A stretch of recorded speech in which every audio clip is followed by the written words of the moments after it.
My mom hates her father. Grandfather Jack's name might as well have been a swear word when I was growing up.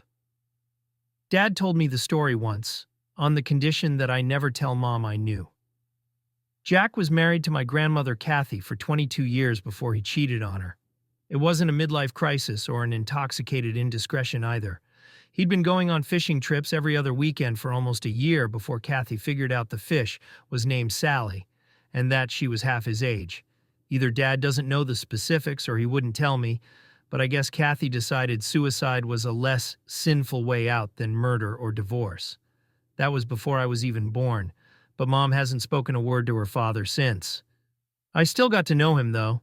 It took 8 years of his begging and pleading after I was born, but Mom finally gave in and arranged for us to meet, using my father to deliver messages between them, as she was afraid of what she'd say if they spoke. I was pretty scared when Dad told me we were going to drive an hour into the desert to visit Grandpa Jack's house, and Mom only made it worse in the days leading up to the meeting. He might be an axe murderer by now, for all I know, Mom said. Dad said he's a professor of art history. Or maybe he'll say nasty things about me. Whatever he tells you, I don't want you to listen to him. Dad made a joke about how I've already had a lot of practice not listening to my parents. Mom didn't smile. In fact, it would be better if you didn't talk to him at all. Just let him see that you're a happy, healthy, well-adjusted boy, and then go play by yourself until Dad takes you home, okay? You're going to have a great time, Dad told me on the way. He's got a whole art studio set up with everything you can imagine. Clay pots and sculptures, water and oil paints, brushes and tools of every size and shape. We can hang out all day if you want. Does Grandfather hate me? I asked. Of course not. He wouldn't have kept sending letters all those years if he hated you. All he cares about is seeing his grandson. Does he hate Mom? Your mom is a saint. No one could hate her. Did he hate Grandma? Dad looked uncomfortable at that. You'll have to ask him yourself. So I did. That was the first thing out of my mouth, in fact. Grandpa Jack was a pudgy old man, straight bald with discolored blotches on his scalp and a huge mustache that wiggled when he talked. He came rushing at me, arms wide for a hug, and I asked him if he hated my grandmother. Froze him in his tracks. Dad stepped in front of me as if trying to protect me from being hit, but Grandfather Jack just squatted down to my height and looked me solemnly in the eye. I never loved any woman half as much as I did Kathy. Except your mother, of course. Just because two people love each other doesn't mean they make each other happy, though. I guess I just wasn't strong enough to spend any more of my life being unhappy, and not brave enough to hurt your grandmother by telling her the truth. He smelled like Old Spice, and that seemed like a pretty satisfactory explanation at 8. I let him show me his studio, and we painted a big landscape together. He did all the hard stuff and the details, and he helped me transform every messy blotch I made into something beautiful without painting over my contribution. He asked if I was going to visit again, and I said I wanted to, as long as Mom allowed it anyway. I've never seen a man go so red so fast, his mustache bristling like a porcupine. Your mother got no right to tell you anything. She can throw fits and slam doors all she wants. But you're my family and the only thing left in this world I give a damn about. You tell her that, okay? I didn't get to visit as often as I liked, but at least every month or two Dad would drive me out there. Mom was reluctant at first, but I convinced her that I wanted to be a painter and that she'd be crushing my budding dreams if Jack didn't teach me how.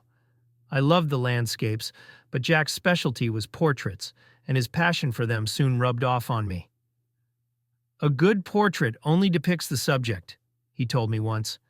It'll get the scruff on his chin and the wrinkles under his eyes, and everything else that makes him who he is. But a great portrait? Here he took a long drink from his iced tea, liking to draw my attention out as long as it would go. A great portrait is always a portrait of the artist. Doesn't matter who he decided to paint. He puts so much of himself into it that it's going to tell you more about him than the person he's painting. Jack had a special gallery just for self-portraits. He did a new one every year, the passage of time immaculately mapped onto his many faces. Seeing all the paintings together like that, I couldn't help but notice that every year his brows seemed a little heavier. His smile was a little sadder, his eyes a little more weary. I didn't like seeing him change like that, and I told him so. "Don't you worry, I still know how to paint a happy picture. I'm just saving it for the year when your mother finally forgives me." I told Mom that too. She told me that he'd be better off figuring out how to decorate hell. The self-portraits made me sad, but they didn't start to frighten me until Grandfather showed me his latest work when I was 19 years old. "Where are your eyes?"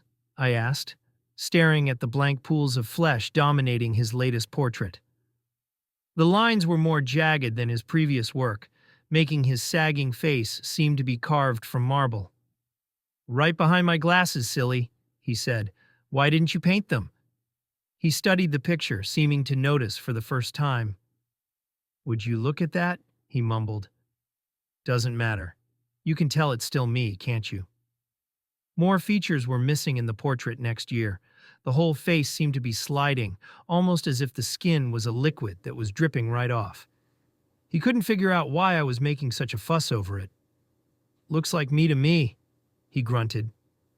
Shortly later, Jack was diagnosed with Alzheimer's disease, and it was all downhill from there. He'd retired as a professor several years back, and painting wasn't a hobby anymore. It was an obsession. Now that I wasn't living on my own, it was easier to visit him more often. But even in the span of a week, he'd have finished 3 or 4 more self-portraits, each more disconcerting than the last. I don't know why he even called them self-portraits. They weren't even recognizable as human anymore.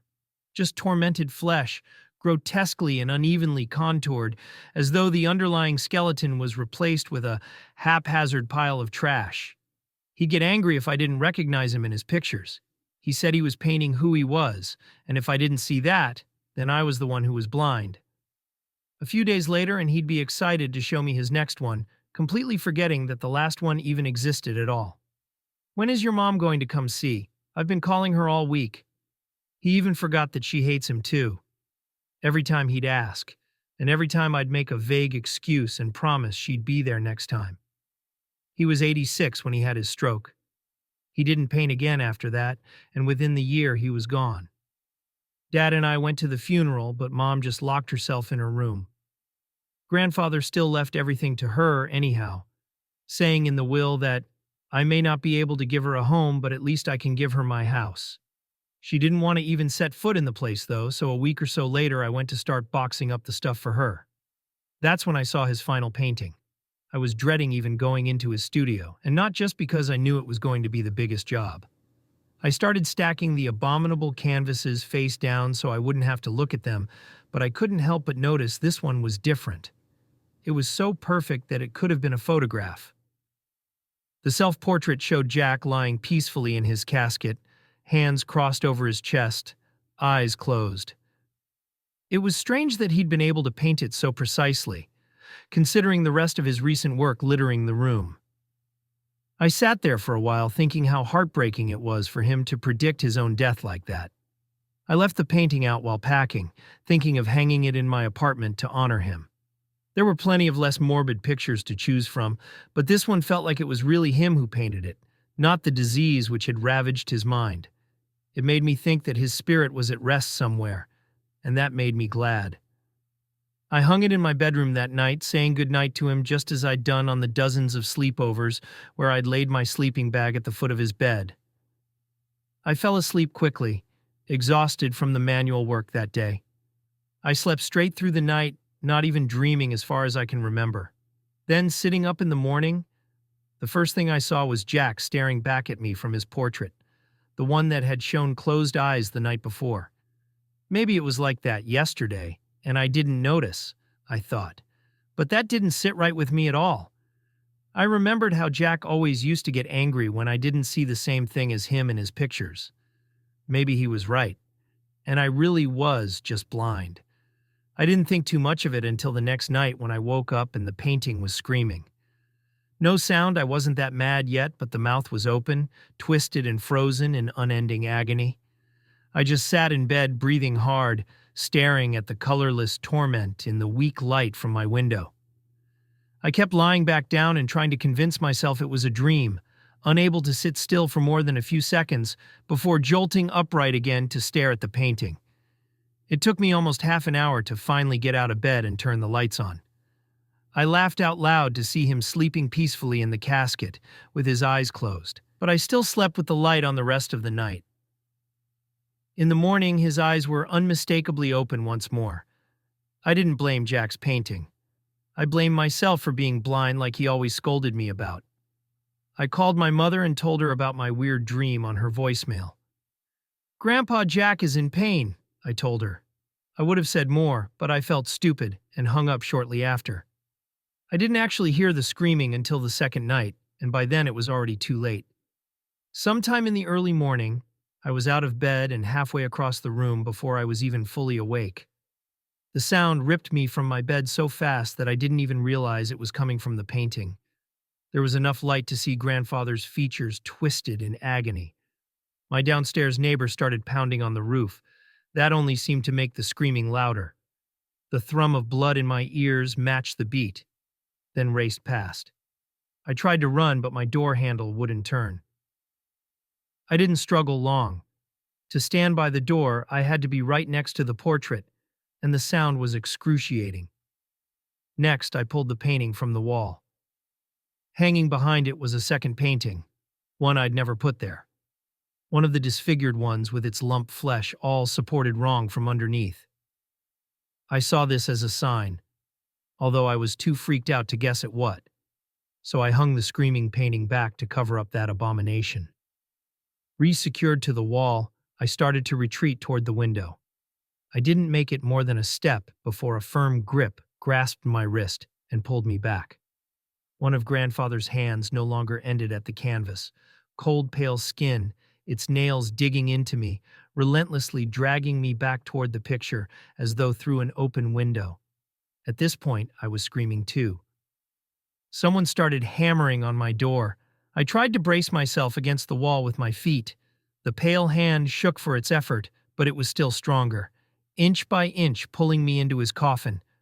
I almost wriggled free when his second hand shot out, this one catching me by the throat, to haul me forward at an alarming rate. I was so close I could smell him, but it wasn't the Old Spice cologne he always wore. My face pressed against the canvas. It smelled like rotten meat. Then I was through.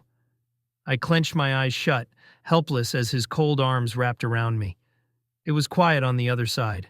I couldn't even hear my heart anymore. The pressure around me was gentle, like being encompassed by cool water or even a heavy fog. A moment later and the sensation was already retreating.